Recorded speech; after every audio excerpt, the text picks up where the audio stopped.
2024년 갑진년이 밝았습니다. 새해 복 많이 받으십시오. 강혜신의 오늘의 미국.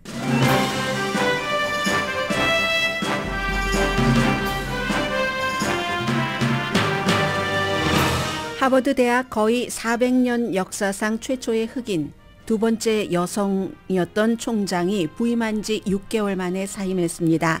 유대 학생 보호가 미비하다는 청문회 발언에서 시작해 논문 표절로 이어진 소용돌이는 결국 하마스가 미국 대학 캠퍼스의 정치를 어떻게 뒤흔들었는지를 보여줍니다. 하버드 대학 총장 사임은 미국이 가장 강한 분야인 고등교육기관에서 맹모 추돈 보수가 세력을 강화하는 발판을 마련했고, 트럼프 전 대통령의 대학의 보수화라는 선거 공약에 힘을 실어주기도 합니다.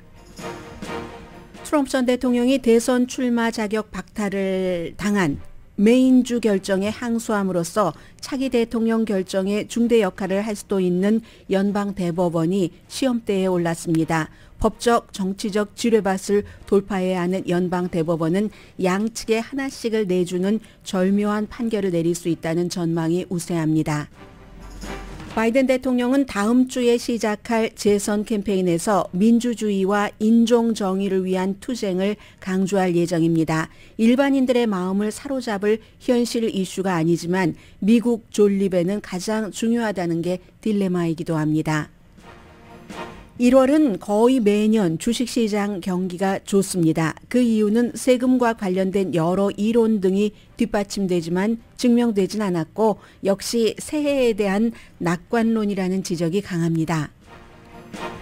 2024년 미국 경기 예측도 낙관적입니다. 특히 소비자 심리 지수는 나쁘다고 부추기는 주체가 있어도 결국 좋아질 수밖에 없다는 게 대다수 경제 전문가의 공통 결론입니다. 아무리 많은 사람이 좋아하고 많이 팔아줘도 이익이 남지 않으면 가게는 문을 닫을 수밖에 없습니다. 유럽 왕실에서 비행기로 가져다 먹기도 했고, 저도 가장 좋아했던 케이크집 스윗 레이디 제인이 문을 닫았습니다. 라브레아 베이커리도 곧 문을 닫습니다.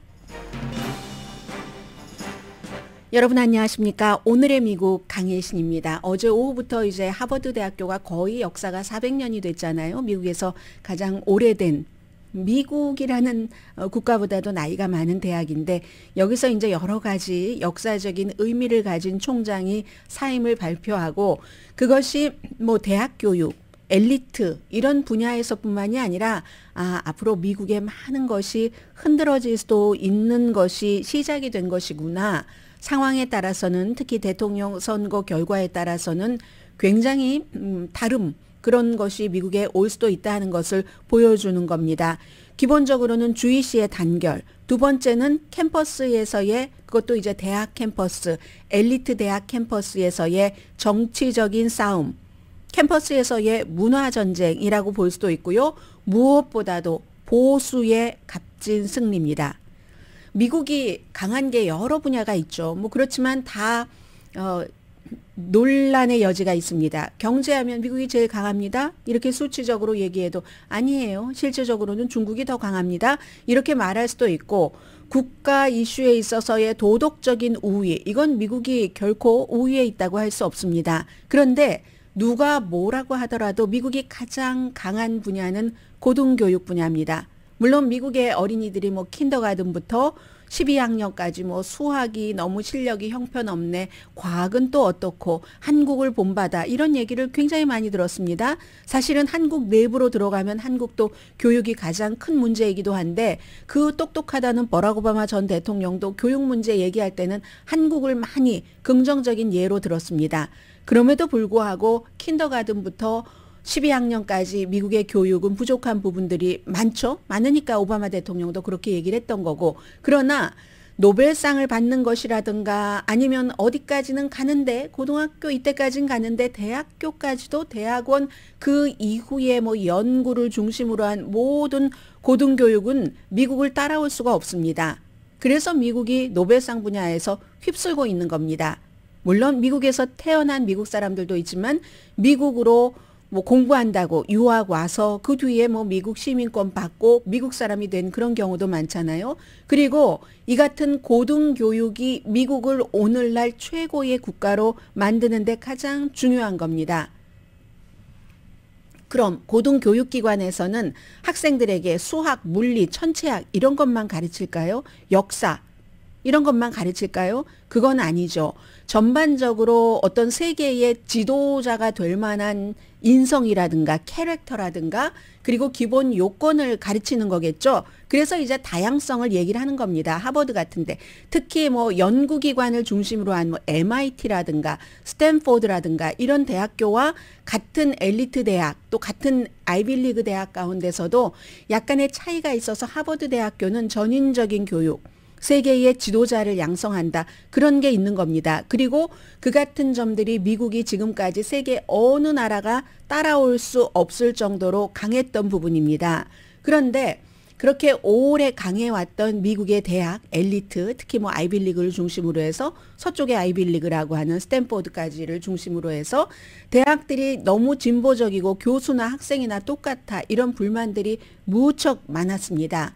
그 가운데에 이제 하버드에서 이스라엘과 하마스의 전쟁이 시작되고 나서 하버드 대학교 총장이 청문회 가서 유대계 학생들에 대한 지지 같은 것을 조금 미미하게 얘기했다 해서 문제가 됐지만 하버드의 대학 신문도 그렇고 이사회도 보호를 했습니다. 이 총장을 보호를 하다가 그리고 나서 아무튼 떨어뜨리려고 하는 게 목표인데 이 하버드 대학교의 총장은 미국의 하버드 대학교 총장 가운데서 최초의 흑인입니다.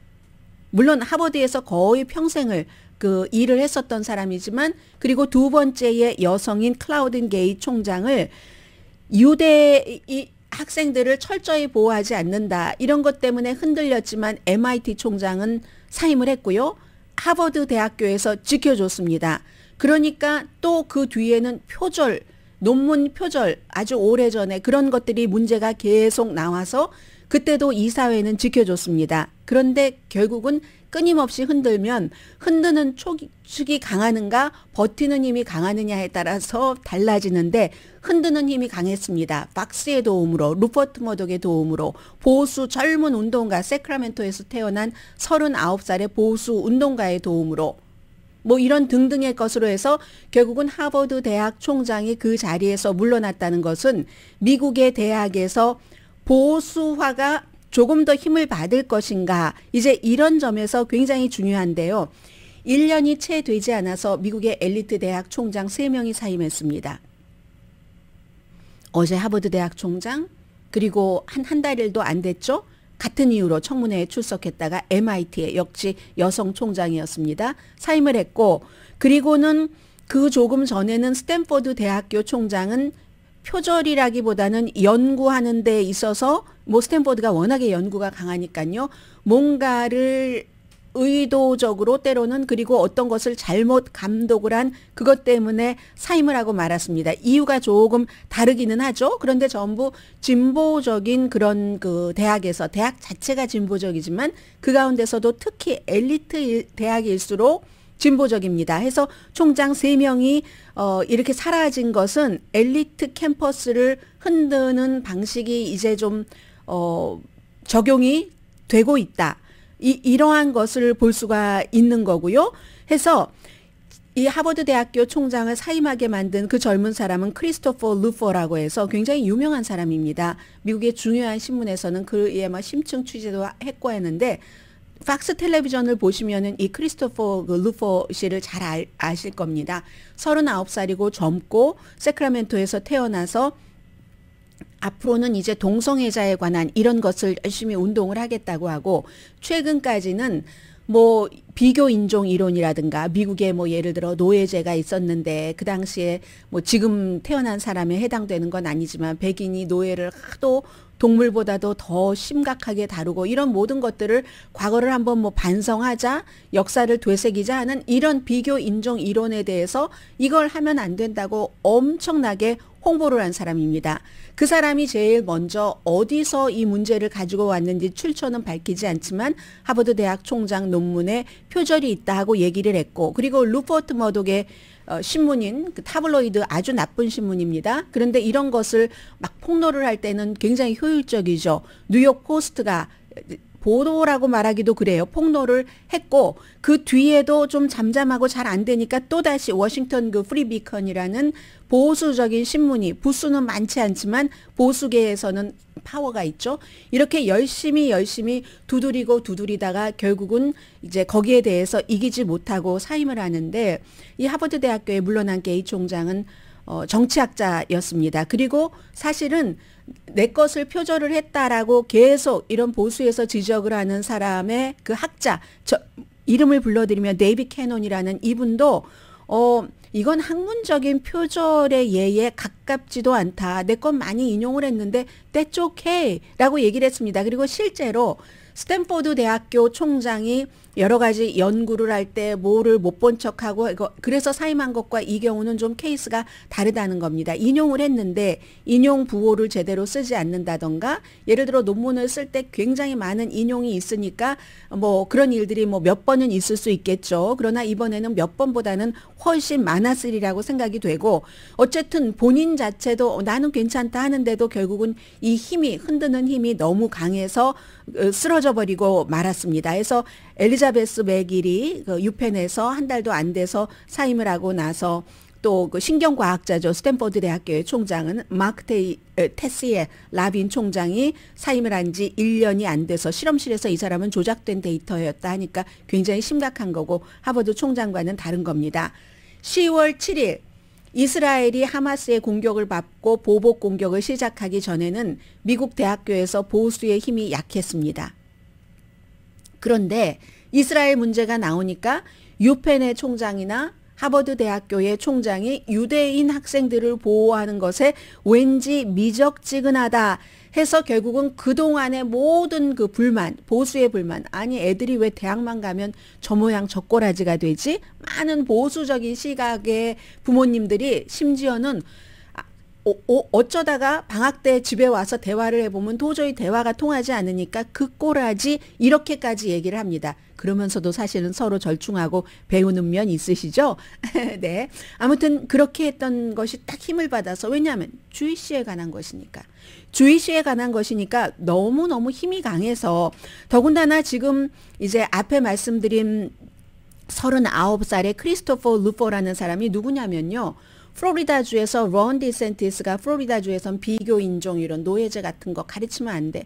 지금 백인들이 너무 그거 과거에 본인들이 저지르지도 않은 선조 조상의 일 때문에 죄책감을 느끼잖아. 그렇게 할 필요가 뭐가 있어? 뭐 이러고 너무 좌경화하는 거야 교육이 하면서 모든 막 교육 시스템 바꾸고 이사진 바꾸고 아니면은 뭐 우리 주정부에서 주는 기금을 거기에 안 줘버리겠어 하는 론 디센티스가 바로 하버드 대학교 총장이 표절했어 라는 것을 제일 먼저 흘리기 시작한 크리스토퍼 루퍼 이 사람을 어떤 교육 분야에서 중요한 자리에 앉힌 겁니다. 뭐 뉴 칼리지 오브 플로리다에서 리더십 교체하고 했었을 때 그렇게 했었던 것 이것은 이제 앞으로 플로리다를 포함한 미국의 이제 아주 보수적인 그런 주나 아니면 엘리트 진보 중에 진보인 그런 대학교들에서 주이시들이 힘을 합치고 주이시를 지지하는 사람이 힘을 합치니까 이 청년은 주이시는 아니에요. 힘을 합치니까 이게 그냥 그게 딱 되는 겁니다. 심지어는 온건한 사람 중에서도 진보인 사람 중에서도 이게 이제 흔들려서 이렇게 되는 거 그게 훨씬 중요하다고 볼 수 있고요. 대학교에 보수의 이념이 이로써 들어갈 수 있겠는가. 물론 진보가 너무 많아서 시간이 걸리겠지만 한 번은 깼다는 겁니다. 이번에. 하버드 대학교 같은 경우는 여론조사를 해보면 학부 학생들 본인 보수라고 생각하시는 분들 얘기 좀 해주세요 하면 17%밖에 안 됩니다. 그런데요. 하버드가 유펜이나 스탠포드보다는 훨씬 보수가 많은 편입니다. 유펜은요. 유니버시티 오브 펜실베니아는 9%밖에 안 돼요. 91% 학생이 저는 진보입니다. 라고 얘기를 하고 스탠포드도 13%밖에 안 됩니다. 하버드 학부 학생이 17%가 많은 거예요. 보수가. 아무튼 이리하여 유대인 단체들과 개인이 대학에 문제가 있다. 얼마나 많이 얘기를 해서 결국은 보수 운동가와 정치적인 우파의 승리다라고 밖에 볼 수 없는 거고요. 이제 앞으로 엘리트 대학들이 더욱 복잡해지겠구나. 이게 여기서 끝일까요? 여기서 끝이 아닐지도 모른다는 생각을 하는 사람이 많습니다. 하버드 대학교의 대학신문인 하버드 크림슨은 사설에서 표절 한 것, 그 총장 이런 것들도 인정을 했지만 적절하게 자신의 말의 출처를 인용하지 않았다. 그렇다고 해서 그게 무슨 총장직을 사퇴할 그럴 정도는 아니다. 오히려 총장직을 사퇴하려고 흔드는 사람들이 고등교육에 대해서 불신감을 갖고 있는 보수 액티비스트들이다. 이렇게 사설을 썼고 뭐 애틀란틱은 찬반하는 의견들 같이 썼고요. 그리고 본인인 이 게이 총장은 사직서에서 정말 거의 그 평생을 하버드에서 쭉 뭐 잘하고 공부하고 일하고 그래왔는데 인종적인 적대감, 본인이 아프리칸 아메리칸, 그것도 여자잖아요. 아프리칸 아메리칸 여자, 인종적인 적대감, 그리고 인신공격, 그런 위협을 받는 것이 너무나 무서웠다. 이번 이 경험을 하면서. 그리고 더 이상 혼란을 일으키고 싶지도 않고 지금으로서는 내가 하버드 총장에서 사임하는 게 하버드 대학교의 최선인 것 같다. 이렇게 얘기를 했습니다. 그리고 이렇게 얘기까지 하면서 사임을 하게 되는 것은 워싱턴 포스트에도 뭐 진보적인 칼럼니스트들 많잖아요. 그런데 그 진보적인 칼럼니스트조차도 사임해야지 된다. 루스 마르커스. 이 루스 마르커스, 제가 여기서 뭘 느끼냐면 아무리 진보적인 사람이라 할지라도 진보냐 주이시 뿌리냐 하면은 거의 모든 주이시가 주이시 뿌리를 선택을 합니다. 그래서 이 루스 마르커스 진보인데 주이시입니다. 총장 물러나야지 된다. 계속 사임해야지 된다고 칼럼에서 주장을 했습니다. 루퍼트 머덕도 영향이 컸죠. 뉴욕 포스트가 본인의 소유하고 있는 신문이니까. 근데 루퍼트 머덕은 주이시는 아니에요. 주이시는 아니고 호주에서 태어났고 뭐 부모도 호주에서 태어났고 하지만 구태여 뭐 말하자면 뭐 잉글리시, 아이리시, 그 스카티시 합쳐졌는데 이 사람은 주이시에 대해서 팍스에서 비난을 하진 않죠. 개인적인 성향이야 뭐 어떻게 될지 본인 공개적으로는 얘기하지 않으니까. 그러나 때로는 주이시를 가지고 장사를 해야지 되겠다 할 때는 본인에게 유리한 장사터를 마련을 하는 사람. 분명한 건 루퍼트 머덕은 종교적으로 편견이 있는 사람이고요. 소수 인종에 대해서 굉장한 편견을 갖고 있는 사람이라는 것은 자타가 거의 자도 공인을 할 그럴 정도입니다. 그래서 소수 인종으로서는 왜 박스 텔레비전에 이민자 하면 후져 보이는 사람, 후진 성향을 가진 것과 같이 보이는 사람, 이런 이미지만 연출하는가 하는 것을 여러분들은 분명히 팍스를 보시면서 코리안 아메리칸이라면 보셔야지 됩니다. 그래서 루퍼트 머덕은 본인이 주이시는 아니지만 장사할 목적으로 열심히 이제 펌프질을 했습니다. 그리고 앨리스 스테파닉이라는 이 MIT 총장이 물러났을 때, 그리고 한 30초짜리 클립이잖아요. 왜 그 유대인 학생들을 아주 최대한으로 보호하지 않는가? 하나는 나갔다인데 이번에는 two down.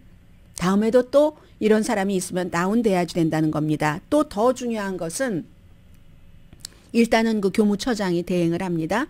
이제 하버드 대학교에서 어퍼머티브 액션도 끝났고 많은 한인분들이 공부, 학교 이것만 가지고 어퍼머티브 액션 끝이 좋다고 얘기하시는데 천만의 말씀입니다. 하버드 대학교에 가는 학생이 한인 학생들 가운데 몇 %나 있겠습니까? 그리고 대학이 다가 아니잖아요. 그리고 하나 주면 계속 더 오는 겁니다. 앞으로 기업에서 거기에 따라서 소수 인종이기 때문에 뭐 특혜를 달라는 게 아니라 차별하지 않을 수 있는 보호 조항이 없어진 겁니다. 그럼 올해 어퍼머티브 액션 하버드에서 안 하게 됐죠. 그리고 어쨌든 아프리칸 아메리칸 여자 총장이 그런 일로 물러나게 됐죠. 뭐 아시안들 권리도 많이 보호 못 받게 되는 겁니다. 소수인종 총장을 무너뜨린 이 보수의 승리는 무엇을 의미하느냐. 더 중요한 것은 트럼프 전 대통령의 아젠다 47, 47대 대통령이 된다고. 론 디센티스 플로리다에서 하지만 가능성이 별로 없잖아요. 공화당의 후보가 될 가능성. 트럼프의 아젠다 47에 보면은 미국 대학은 미국 전통을 수호하기 위해서 미국 대학의 어떤 방식에 나는 변화를 줄 거다. 형평성 프로그램을 종료한다. 이 형평성이라는 게 다양성, 인종적인 다양성, 그리고 또 뭐 부잣집 아이들도 많지만 가난한 집 아이들도 있고 이런 여러 가지 그 프로그램들이 있잖아요.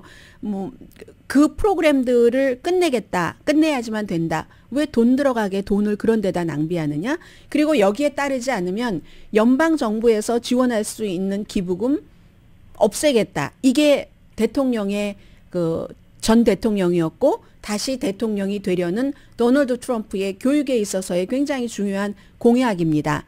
그리하여 하버드 대학교 총장이 사임한 것은 그 하버드라는 엘리트 아이비리그 대학의 총장 사임이다 해서 쇼킹한 뉴스로 받아들일 것이 아니라 소수 인종은 앞으로 이게 어디까지 올 수 있는가 하는 관점에서도 봐야지 되는 문제라고 생각합니다.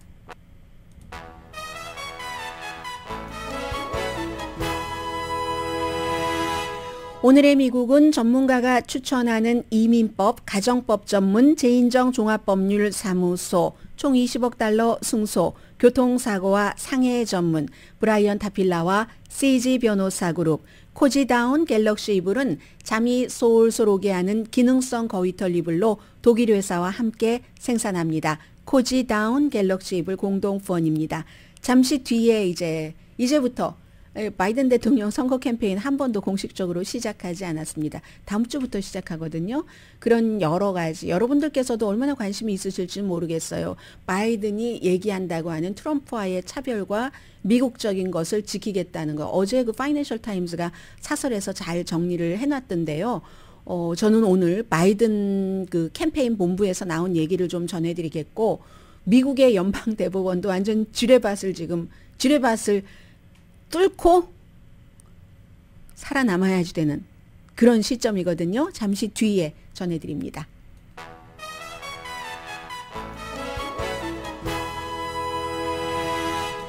라디오 서울 방송 오늘의 미국 듣고 계십니다. 전에는 미국에서 살면서 방송을 할 때 그런 생각을 하지 않았는데요.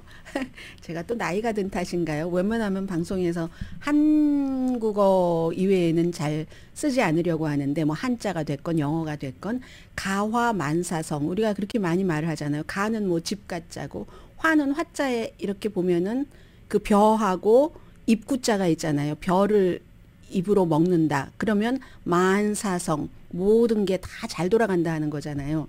근데 이제는 가와 만사성 집안 식구들끼리 앉아서 화목하게 밥을 먹으면 그 밖에는 모든 일이 다 풀린다 하는 말인데, 이제는 가와 만사성이 아니라 국화 만사성 나라가 너무 분열되지 않고 같이 이렇게 입으로 밥을 집어넣고 한 자리에 앉아서 야 쳐다도 안 볼 거야 이런 게 아니라 그러면 모든 게 다 잘 될 텐데, 미국이 지금 딱 그런 위기입니다.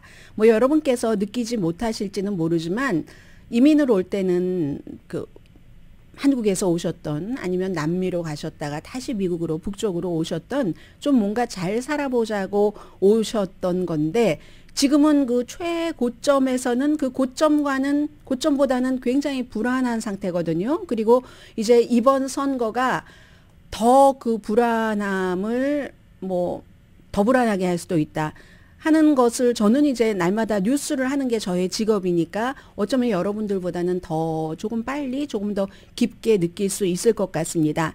바이든 대통령이 이제 그런 점을 얘기를 한다는 겁니다. 사실은 어제 파이낸셜 타임스가 사설에서 먼저 얘기를 했거든요. 미국이 아무리 대선에 1950년대부터 뭐 아이젠하워 때부터 쭉 무슨 레이건 때까지 그때까지도 서로 양쪽 후보들이 이념 전쟁이 있고 했어도 그래도 시스템 자체를 완전히 체제 자체를 틀려먹었어. 이걸 갈아엎어야지 돼. 노예제는 가르치면 안 되고 뭐 이런 것들이요. 그렇게 한 적은 없었다는 겁니다. 뭔가를 똑같이 항상 그러잖아요. 후보들이. 똑같이 저 후보나 나나 애국자인데 나라를 위해서 뭘 좀 잘해보겠다고 하는데 약간의 차이는 있을지언정 조금 더 강조하는 이런 것이었지 막 체제를 바꿔서 뭐 이렇게 하겠다는 것은 없었는데, 지금은 이번 선거가 그렇게 될 것이다 하는 이 바이든 대통령의 경우는 민주주의 체제를 지키려고 하고 트럼프 전 대통령은 다 깨버리겠다고 한다는, 이 파이낸셜 타임즈에 따르면, 왜냐하면 내가 대통령이 되면 나에게 충성하지 않는 빌 바 법무장관, 존 케리 첫 번째 비서실장 그리고 마크 밀리 합참의장 감옥에 집어넣는다고 공약하잖아요. 그리고 이제 나의 말을 듣지 않는 나에게 충성하지 않는 사람 공무원에서 다 해고하고 처음에 뽑지도 않고 한다고 그런 공약과 선약과 이런 것을 계속 해나가기 때문에 이건 체제 자체를 나 중심으로 like a king처럼 그렇게 바꾸겠다는 거기 때문에 너무 중요한데 여기에 대해서 바이든 대통령이 부분적으로 그걸 얼마나 이 자체가 미국이 지금 그 누려오면서 발전했던 민주주의라는 것을 지켜왔는데 그 민주주의 시스템을 깨버리겠다는 건데 그게 얼마나 위험한지를 바이든 대통령이 국민에게 부분적으로 설득시키지 못한 책임이 있다고 얘기를 합니다.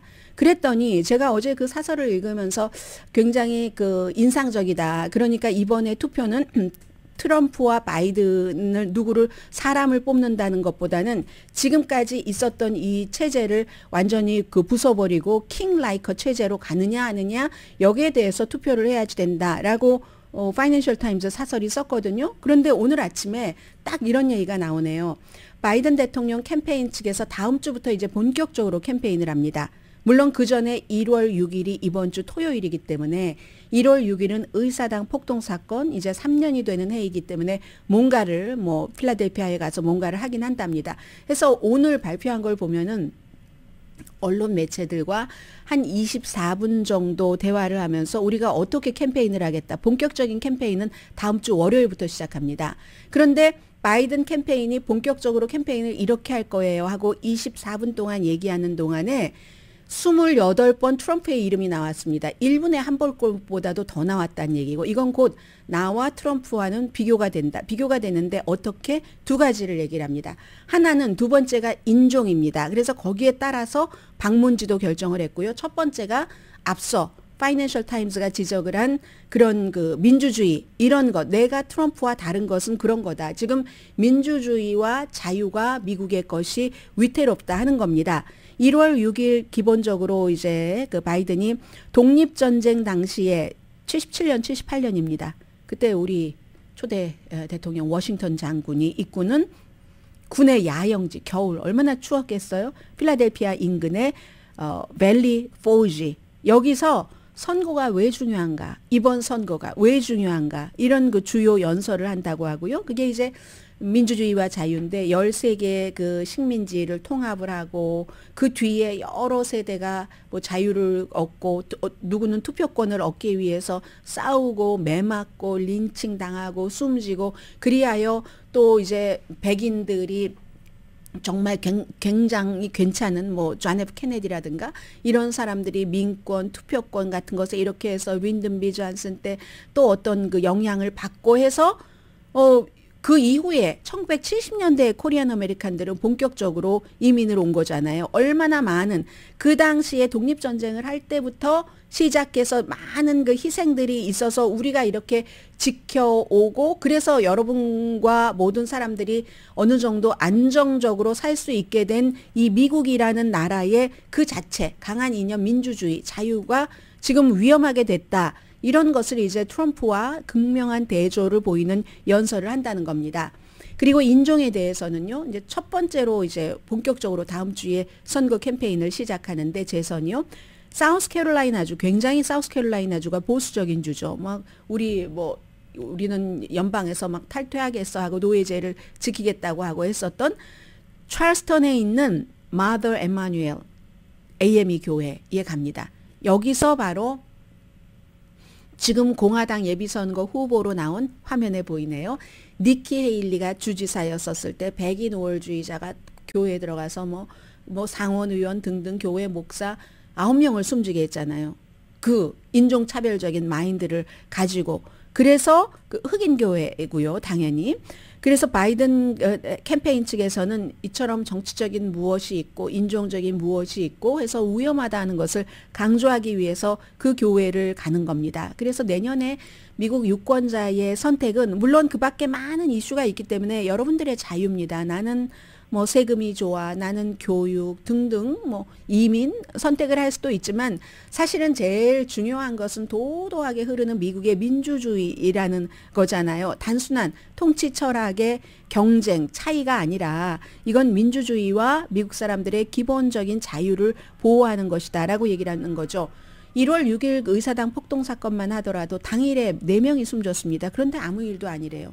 터커 칼슨은 관광객이라고 완전히 비디오를 조작해서 왜곡해서 그렇게 방송을 열심히 하고, 그러니까 점점 그렇게 믿는 사람들이 늘어나겠죠. 방송의 힘이니까, 말 잘하고 글 잘하는 사람의 힘이니까.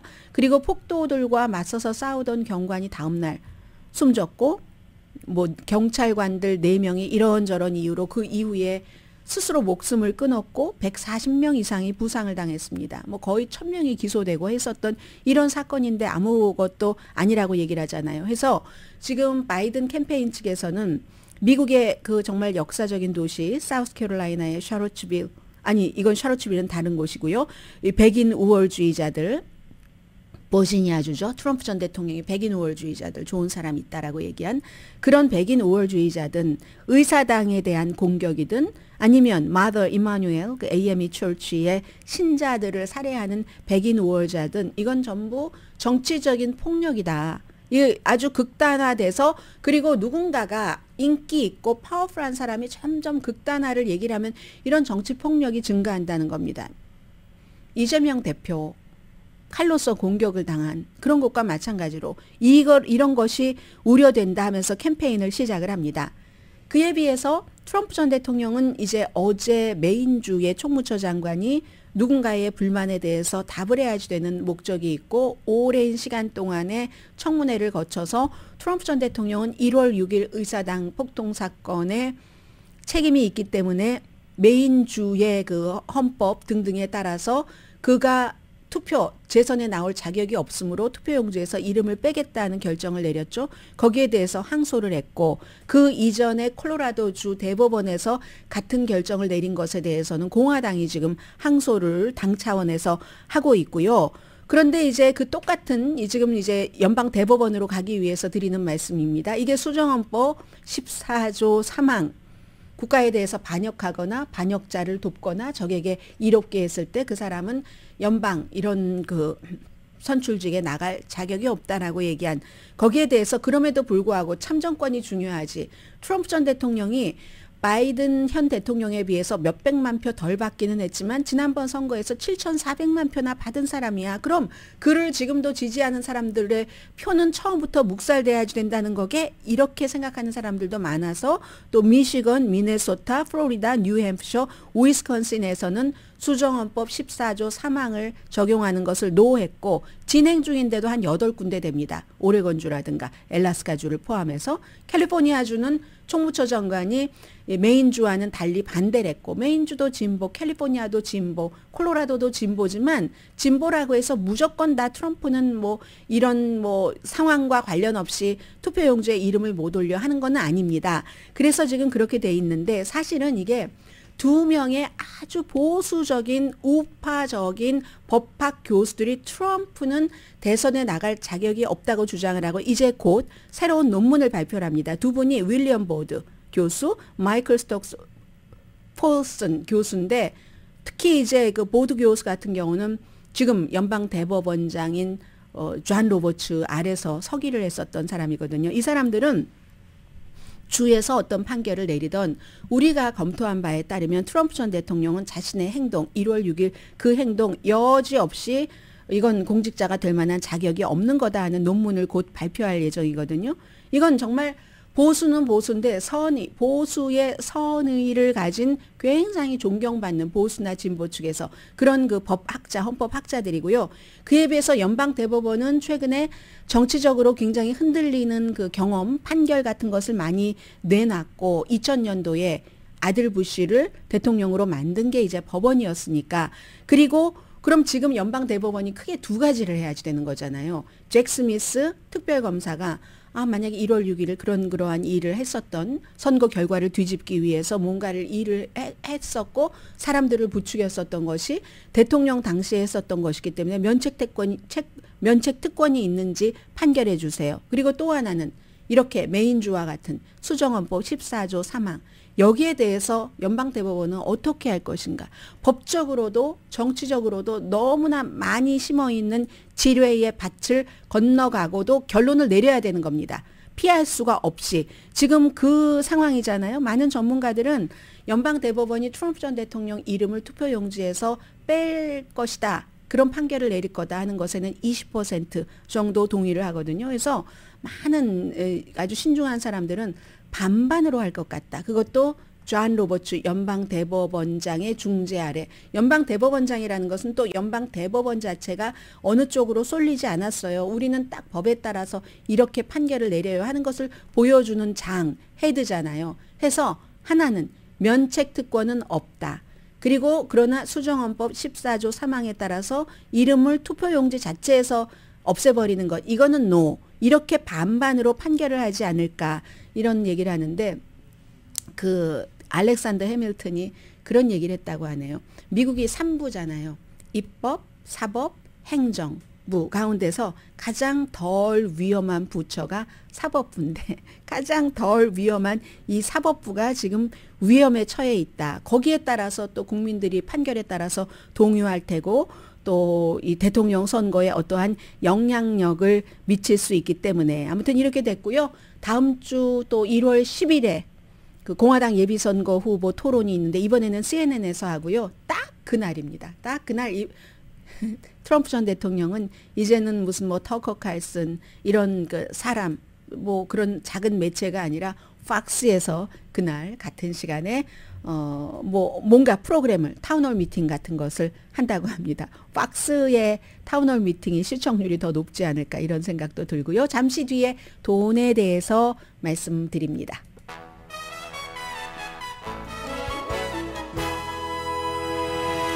라디오 서울방송 오늘의 미국 듣고 계십니다. 네, 뭐 주식시장 1월 달이면 매년 좋지 않았던가요? 기억해 보세요. 데이터가 맞다고 말을 해줍니다. 그래서 뭐 여러 가지 효과를 설명을 하는 전문가들이 많은데요. 사실은 뭐 주식시장의 움직임을 명확하게 알 수 있는 사람이 누가 있겠습니까? 그러나 과거에 이랬었다는 것은 있죠. 그래서 사람들이 이유를 막 분석을 해봅니다. 그랬더니 뭐 1940년대부터 처음으로 쭉 데이터를 해봐서 1월 달은 늘 좋네 하다가 76년도에 논문이 나왔답니다. 1904년부터 74년까지 1월에 평균 주식시장이 이득 본 게 한 3.5%인데 그런데 나머지 기간은 뭐 월 수익이 74년까지입니다. 그 이후에는 이거보다 폭이 커지기도 했지만 0.4%. 1월 달은 다른 달보다 주식시장 수익이 8배가 높았답니다. 그럼 그 이유가 뭔가? 이유도 또 막 사람들은 분석을 해요. 두 가지 정도로. 처음에는 이제 tax loss selling이라고 해서 뭐 세금 보고를 그 다음 해에 할 때 내가 이 다음 해에 세금을 덜 내려면 어떻게 하는가 잘 이제 계산을 해서 12월에 뭐 손해 본 거 많이 팔고 뭐 이런 것 있잖아요. 그리고 두 번째는 이제 윈도우 드레싱이라고 해서 이제 주식 브로커들 전문 그 돈 머니 매니저들이 연말에 조금 자기 친들이 잘 못한 거 좀 창피해요 내놓기 그런 거 이제 피하기 위해서 뭐 아무튼 12월 달에 뭔가를 작업을 해두고 1월 달에 다시 그걸 사들이고 하는 이런 윈도우 드레싱이나 아니면 텍스 루즈 그 셀링에 따라서 그렇다. 근데 이것도 맞지 않는 거예요. 왜냐하면 모든 나라가 다 그러는데 국가마다 소득세 같은 것이 조금 소득세가 도입되기 전부터도 1월 달에는 항상 좋았다는 거. 그리고 국가마다 세금 시스템이 다르다는 거. 그래서 결론은요. 이게 참 중요하게 너무 복잡하게 정교하게 나가다가 결론적으로 딱 가면 심리적으로 한 해가 바뀌면 굉장히 사람들이 뭐 낙관적인 것도 많고 거기에 따른 뭐 주식시장에서의 활동 이런 것 때문에 그런 게 아니냐 짐작을 한답니다. 아무튼 뭐 낙관이 중요하다는 거예요. 그런 느낌 언제까지 가지실 수는 없지만 일단 우리가 1월 초 첫 번째 주니까 매사에 좀 긍정적으로 나쁠 것 없을 것 같아요. 저는 긍정적인 상황이 아닌데 긍정적으로 뭘 생각을 해라 하는 것에 100% 동의하지는 않거든요. 그러면은 현실 파악이 제대로 되지 않을 수도 있으니까 오히려 나쁜 현실에 대해서도 그렇지 이것도 지나갈 거야 하는 굳은 마음이 더 좋다고 생각할 때도 많은데 어쨌든 지금은 첫 번째 주니까 우리가 좋은 생각을 하고요. 2024년도가 낙관적이 될 수 있는 그런 이유는 소비자 신뢰도 지금까지도 약합니다. 지난해에도 굉장히 약했는데 올해는 반등할 것으로 예상이 된답니다. 소비자가 심리가 좋아지면요. 밖에 나가서 밥도 사 입고 옷도 사 입습니다. 그런데 이제 소비자 심리가 좋아지는 것은 이제부터 모든 것은 대선과 연관이 되기 때문에, 그리고 대선은 국민의 생활 자체를 반영하는 것이기 때문에 현직 대통령에겐 좋은 소식이죠. 2023년도에 경기 침체야라는 예측은 실패했고, 그리고 또 범죄가 많이 줄어들었잖아요. 자동차 절도는 늘어났지만 그 밖에 심각한 샤프리프팅 같은 것도 대단해 보이지만 심각한 폭력이나 살인 건수는 굉장히 줄어들었거든요. 이런 것들이 좋아서 12월 달에 할러데이 때 소비도 엄청 좋았잖아요. 그런데 소비자 신뢰 지수는요, 어떻게 물어보느냐에 따라서 답이 다르게 나올 수가 있습니다. 하버드 대학교의 총장, 유펜의 총장들이 사임하는 게 막 흔들리면 오점 없는 사람은 없으니까 어떤 땐 눈 감아줬다가 이번에 막 흔드는데 누가 얼만큼 강하게 얼만큼의 사람들이 흔드느냐에 따라 다르잖아요. 여론조사 결과도 사실은 침체된 소비자 그 신뢰 수치 같은 것을 국가 경제에 대해서 내가 잘 모르니까 그럴 수도 있다라고 그렇게 답변한다. 나쁜 것 같아. 사람들이 다 나쁘대. 그럴 수도 있고, 또 팍스 같은 데서는 무조건 지금 미국은 망했어요. 팍스 텔레비전을 보면은. 그렇게 보면 정말 나쁘대. 막상 나는 큰 차이는 없는데, 물론 고용주는 차이가 있을 수 있겠죠. 고용주는 특히 이렇게 소수 인종들 커뮤니티는 전체적인 미국 주류 사회 경제와 달리 가니까. 그런데 누가 나쁘대 한다고 쓰려고 하는 마음이 그런 사람들이 있거든요. 이건 이제 역시 정치적인 분열을 반영을 합니다. 그런데요, 경제 전문가들은 소비자 신뢰 지수가 지금부터 계속 나빠질 수 있다고 생각하는 사람 거의 없습니다. 왜냐하면 어디까지는 분위기에 휩쓸리고 뭐하고 하지만 그 스타인 법칙이라는 거, 허버트 스타인을 얘기하는 거죠. 미국 경제학자. 이 사람이 영원히 지속될 수 없는 일은 결국은 중단되고 맙니다. 70년대인가 그 유명하게 한 말 있잖아요. 버지니아 대학교에서도 가르쳤고 했었던 그분이, 그 어느 정도까지는 그럴까 말까 할 때는 그럴 수 있는데 지금의 그 경제 상황은 계속 나쁘다라고 생각할 수는 없는 상황이라는 겁니다. 그래서 이게 이제 그 2024년도에는 특별한 일이 없는 한 이같이 이제 그 경제적인 면에 있어서는 조금 나아질 수 있다 하는 거 전해드리고요. 잠시 뒤에 또 좀 전해드리지 못한 뉴스 전해드립니다.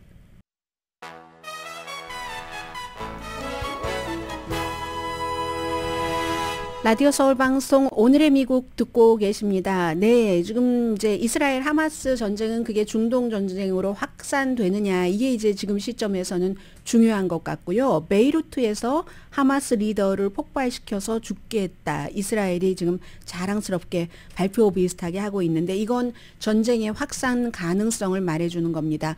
그리고 이스라엘이 사전에는 미국에 얘기하지 않고 작전 중에 브리핑을 했다 하는 것이고요. 네덜란드의 선박회사 머스크, 홍해에서 우린 여전히 멀리 떨어져 있다. 위협받을 수 있으니까 예멘의 후티 반군으로부터, 그런 얘기가 있고, 또 미국과 세계 모든 언론은 이재명 대표 이제 병원에서 회복 중이다 하는 것과 4월 10일이죠. 총선에 어떤 영향을 줄 것인가. 그동안 이재명 대표가 당의 결집을 위해서 굉장히 노력을 했는데 이런 얘기하면서 국민의힘도 공개적인 행사를 지금 축소하고 있는데 결국은 이렇게 정치인들에 대한 안전, 그 신변 안전 보호 같은 것이, 경호 같은 것이 강화돼야지 되는 게 아닌가, 이런 얘기하고 있고요. 그리고 저는 오늘 이게 글쎄요, 한인 그 케이크하우스에는 또 굿뉴스가 될지도 모르겠습니다만은 너무너무 저도 좋아했었고, 완전 미국의 고유 명사와도 같았던 멜로즈에도 있고 베버리힐즈에도 있고, 사실은 얼마 전까지 라치몬트에도 오픈한다고 했는데 스위트 레이디 제인이라는 케이크집이 12월 31일에 끝났다고 이제 인스타그램에 썼습니다. 너무너무 아름답고 맛있고 달지 않은 그 트리플 베리 그 케이크요.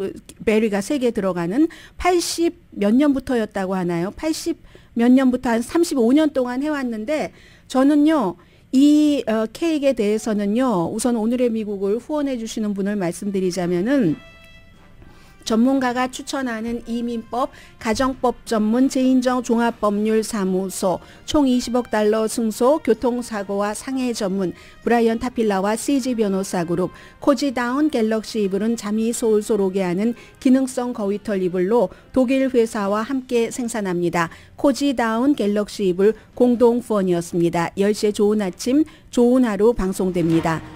이 케이크집이 사실은 이런 결정을 내리기 어려웠다고 얘기합니다. 매출은 굉장히 많았어요. 사람들이 좋아하니까 막 유럽의 어떤 왕가에서는 비행기로 이 케이크 가져가서 먹고 그 정도로 정말 밸류업을 하다고 생각하는데 주인도 백인이에요. 죄인이에요. 근데 직원들도 다 교육을 어떻게 시키는지 굉장히 친절하고 저는 몇 년 전에 어머니 날 케이크를 픽업하러 가다가 파킹랏이 없었어요. 멜로즈, 킹하고 멜로즈 만나는 코너에서 조금 하나 반 블럭 서쪽인데 저는 거기서 넘어져서 3년 동안 엄청 고생했거든요. 다리 인대가 나가도 8개월 동안 못 걸었어도 자연 치유한다고 버텼고 앞니가 4개가 위로 올라갔어도 자연 치유한다고 버텼었고 하다가 나중에 크라운을 씌웠지만 그 정도로 저에게도 추억이 있고 굉장히 많은 분들께 스윗 레이디 제인 추억이 있으실 거예요. 근데 결국은 렌트비를 감당하지 못해서 문을 닫는다는 겁니다. 라브레아 베이커리도 1월 9일에 닫는다고 하거든요. 강혜신이었습니다.